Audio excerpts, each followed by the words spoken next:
Hello mga kabatak, ako nga pala si John Lon, isang OFW, skilled worker, farmer dito sa Japan, Nagano Ken. Dating trainee, 3 years sa Mazda Logistics sa Hiroshima, Japan.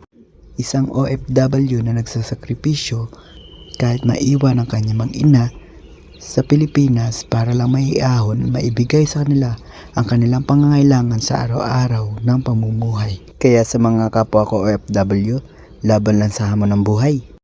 Mga kabatak, don't forget to follow and share for more videos about sa aking pagtatrabaho dito sa Japan, farming, Nagano Ken.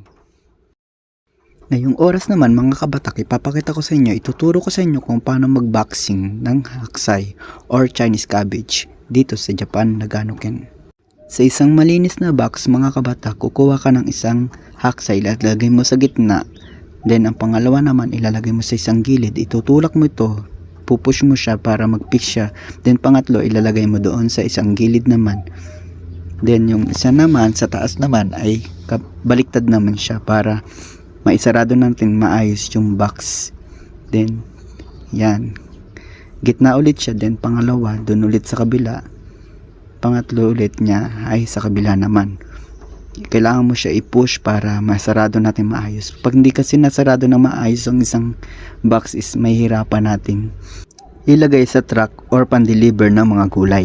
Kaya tara mga kabatak, samahan nyo akong mag-boxing.